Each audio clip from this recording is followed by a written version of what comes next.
few days ago I had asked if anyone had any questions they wanted to ask me, as I haven't done a question and answer video in a long time, and I had a few. I didn't have very many, but I had a few, and I thought I would just go through those now. And as I said, thank you very much to those who sent me a question. There were a few, there was a couple of knitting ones and a couple of just general ones, general questions. So I'll start with the general ones first and finish with the knitting ones.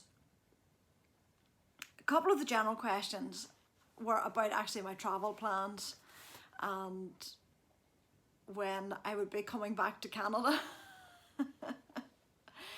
And the simple answer to that is I don't know. I would love to come back very soon, but finances and just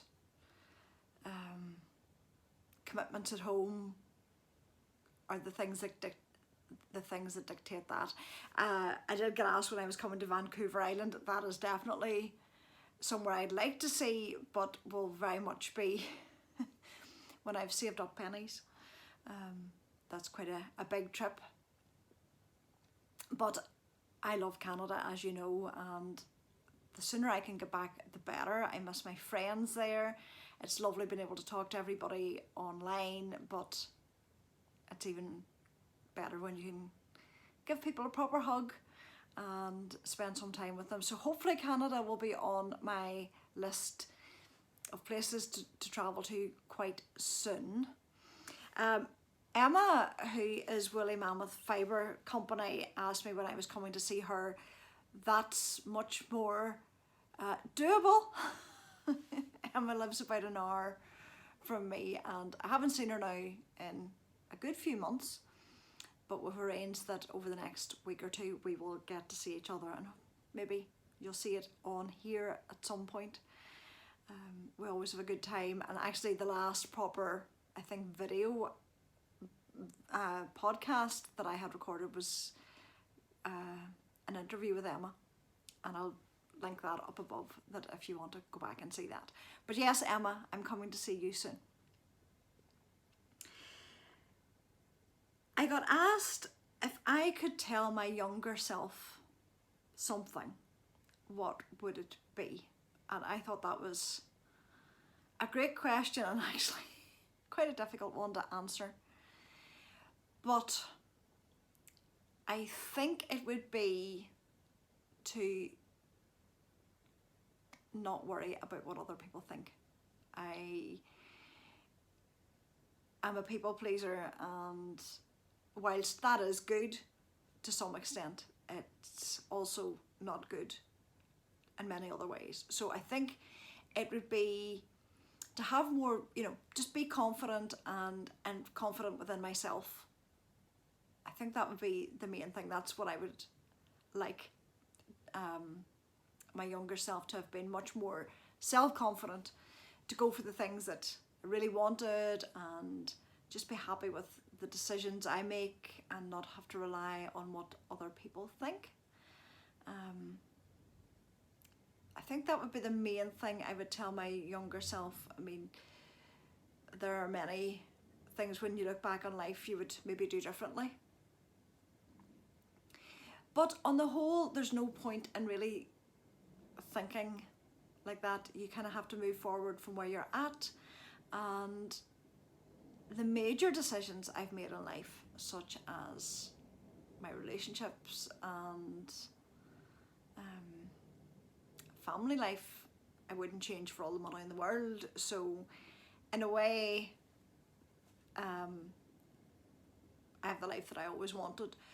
But just on a personal level, I wish I'd been more self-confident from a lot younger. I think it would have maybe prevented a lot of anxiety and maybe mental health issues, and I wouldn't feel as though I need to tackle them all now at this age. So yeah, that was quite a deep one, I suppose. Yeah, I could talk about that for a long time, but nobody wants to hear all that.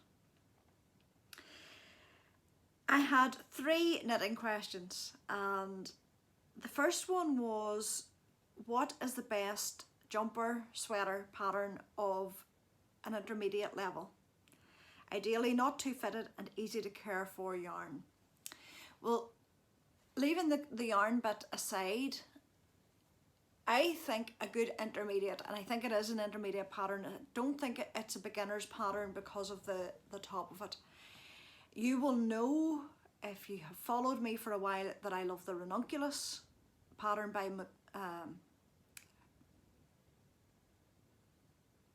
I'll put it down below, the Ranunculus Sweater. It was very, very popular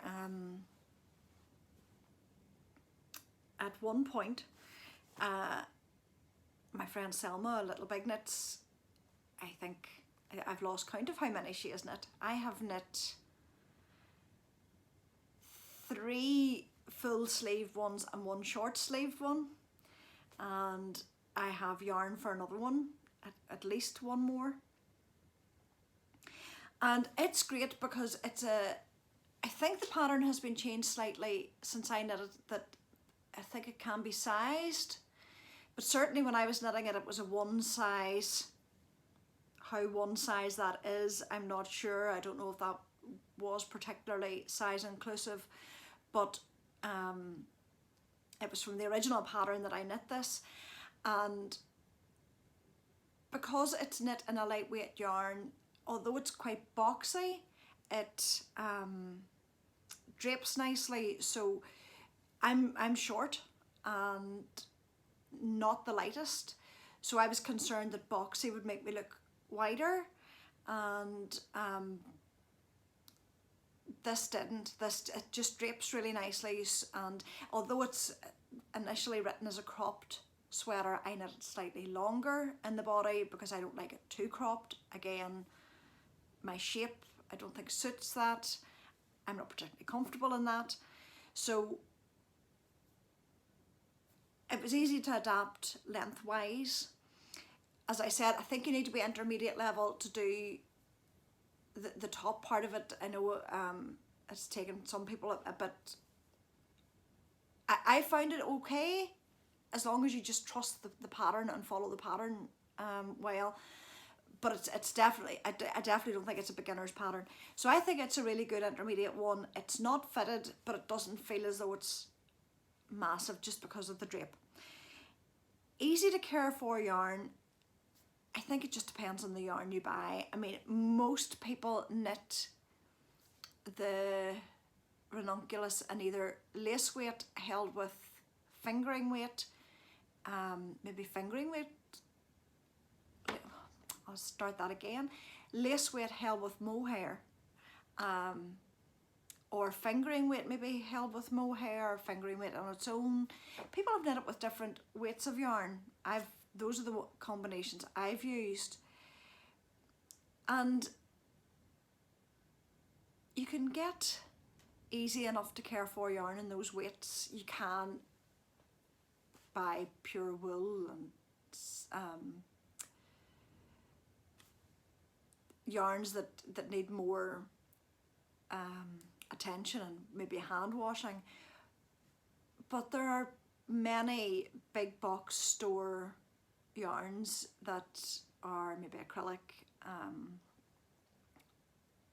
that could be used as well.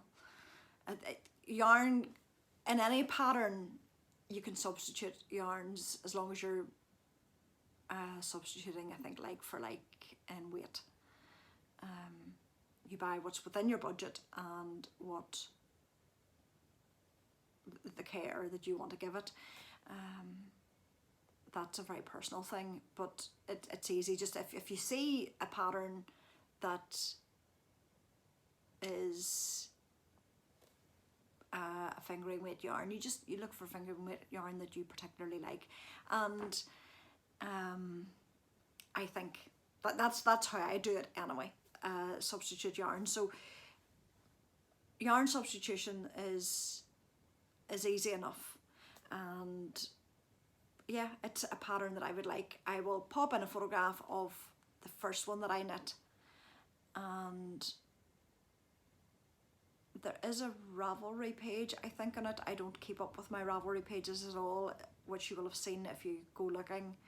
I am a runner bean on Ravelry, but I think this particular Ranunculus was the first one that I knit, and I think I have a project page on that which will show you the yarn that I used for that particular one. Another knitting question was about knitting needles, interchangeable needles, and did I have a favourite kind? I have in the past created an episode about the interchangeable needles and all the needles that I use and like, and maybe don't like, and I'll link that up above. But I just thought I would show the two that are my favourite here. My favourite metal needles are the Hayas, but not the sharps. Not the sharps. Sharps are too sharp for me, and the way I knit, I punch holes in myself. So these are just the ordinary Hayas, and they have a more rounded tip. And I love these. I think the joins in them are really good in the cables, and I like the fact that you can buy, there's two different lengths of tip.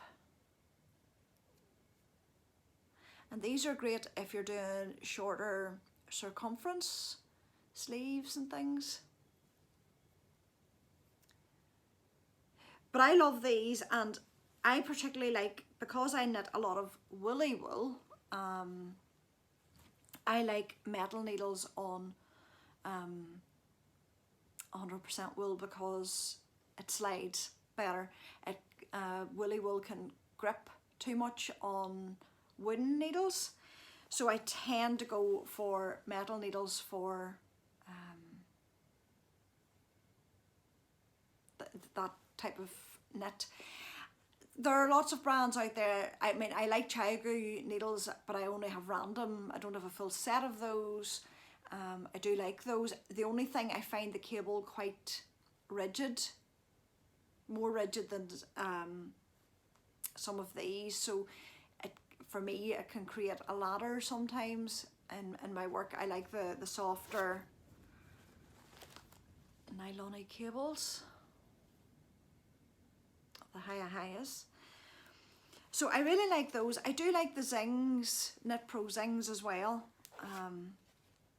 but I do find these just a lot slicker. This would be my favourite set of wooden needles. It's the Leica needles, and one, they're aesthetically beautiful, but two, they are just a really nice needle to work with. They're driftwood, I think. I don't know, I can't remember the wood they used. But I really like these, and I use these a lot, mainly if I'm knitting with a less woolly yarn.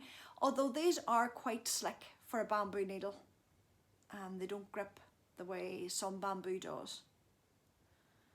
So these knit really nicely. I also like the fact that I think this might be like a cable, but they work with the Knit Pro cables as well. So I would very often, if I run out of cables, use Knit Pro cables for these. So those would be my favourites. Price point, Knit Pro would probably be less expensive than these, but as good. But these are definitely my favourites and definitely worth the investment. But as I said, I'll have linked to the video that I did, a more in-depth look at the needles that I use. And the last question was, and this one surprised me because I was not aware of this at all. The last question was, will you be able to come back to Edinburgh, having spent a few days there last weekend, will I be able to come back to Edinburgh for the new Woolly Good Yarn Festival? I think it's the Woolly Good Gathering, maybe, in April. Now I have linked to the Woolly Good Yarn Festival in the down bar below, the description, and their Instagram page, because I hadn't heard of it. I didn't know there was going to be another yarn festival in Edinburgh. The last Edinburgh Yarn Festival was 2019, which unfortunately I wasn't able to go to due to illness. But the Edinburgh Yarn Festival was fabulous, and it's greatly missed. So this is a new festival, and it's running the 26th and 27th of April. There's a Kickstarter for it, and if you go onto their website, you'll see the details of all that. But it's planned, as I said, for the end of April, and more details I think will be coming out about it. There aren't that many details there yet. Some of the sponsors or yarns that will be there are already on the site, but I think they're building that. But I have my Airbnb provisionally booked. As soon as I heard about this, I thought, yep, I'm hoping to go to that for at least a day. We'll see near the time, because it's only a short hop over, a 25-30 minute flight. It's no big deal to get there. So absolutely hoping to come to Edinburgh for the Woolly Good Yarn Festival in April, and hopefully more of you will now be able to look into it and maybe plan to be there too, and I'll see some of you there. But that was the questions that I got asked. Hopefully that is them answered as well as possible, and anytime you have a question for me, just drop it in the comments or send me a DM on Instagram or Ravelry, and I'll try to answer it for you either there or maybe on another podcast episode.